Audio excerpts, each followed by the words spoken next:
Hello everyone, welcome to CUET Current Affairs episode. Let's start today's episode. First question is, what is the theme of the 9th edition of the Global Technology Summit, GTS, 2025? A. Digital governance. B. Technology for all. C. Sambhavna. D. Emerging technologies for growth. The correct answer is option C, Sambhavna. The theme for this year's Global Technology Summit, GTS 2025, is Sambhavna, which translates to possibilities, and will explore how emerging technologies can drive inclusive growth, strengthen digital governance, and deepen cross-border partnerships. Next question is, what did the Supreme Court invoke to grant assent to 10 bills pending with Tamil Nadu Governor? A. Article 143. B. Article 142. C. Article 124. D. Article 76. The correct answer is option B, Article 142. The Supreme Court invoked Article 142, which grants the power to the court to do complete justice in cases where necessary, to take over the role of the governor in granting assent to 10 bills pending in Tamil Nadu. Next question is, what is the orbit type in which the Biomass mission satellite will be placed? A. Geostationary orbit. B. Polar orbit. C. Sun-synchronous orbit. D. Lagrangian orbit.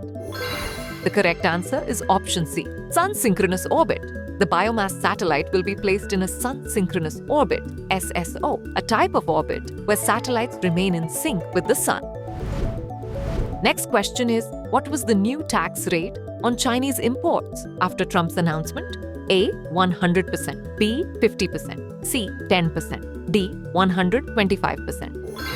The correct answer is option D, 125%. President Trump increased the tax rate on Chinese imports to 125%, even as he paused tariffs for most nations. Next question is, which countries were benefiting from the trans-shipment facility provided to Bangladesh by India? A. China and Pakistan. B. Bhutan, Nepal and Myanmar. C. Sri Lanka and Maldives. D. Nepal, Bangladesh and Bhutan. The correct answer is option Bhutan, Nepal and Myanmar. The trans-shipment facility enabled smooth trade flows for Bangladesh's exports to countries like Bhutan, Nepal and Myanmar. Next question is, how far is the new naval base from the Eastern Naval Command Headquarters?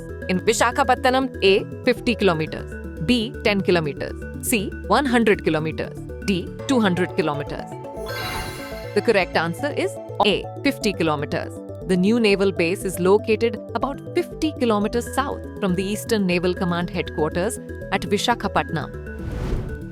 Next question is, what tree species is being studied by scientists to track mercury pollution in the Amazon? A. Ficus insipida. B. Amazonian cedar. C. Rubber tree. D. Mahogany. The correct answer is option A, Ficus insipida. Scientists are studying the Ficus insipida tree species to track mercury emissions from illegal mining activities. Next question is, which company operates the MSC Turkiye container ship? A. Maersk Line. B. CMA CGM. C. Adani Ports and 𝗕cie Limited. D. Mediterranean Shipping Company. The correct answer is option D, Mediterranean Shipping Company. MSC Turkiye is operated by the Mediterranean Shipping Company, MSC. Next question is, which airport regained the title of World's Best Airport in 2025? A. Hamad International. B. Haneda Airport. C. Changi Airport. D. Paris Charles de Gaulle. The correct answer is option C, Changi Airport. Singapore's Changi regained the title of the world's best airport in 2025. Last question is, what is the value of the deal approved by the Cabinet Committee on Security, CCS, for the procurement of Rafale-m fighter jets? A. 60,000 crore rupees. B. 63,000 crore rupees. C. 65,000 crore rupees. D. 55,000 crore rupees. The correct answer is option B, 63,000 crore rupees. The CCS approved a 63,000 crore rupee deal for the procurement of 26 Rafale-m fighter jets from France for the Indian Navy. Now it's time for practice question. What ancient species was revived by scientists using genetic engineering techniques? A. Saber-toothed tiger. B. Mammoth. C. Direwolf. Or D. Dodo. Send the answer to this question in the comment section. Thanks for watching.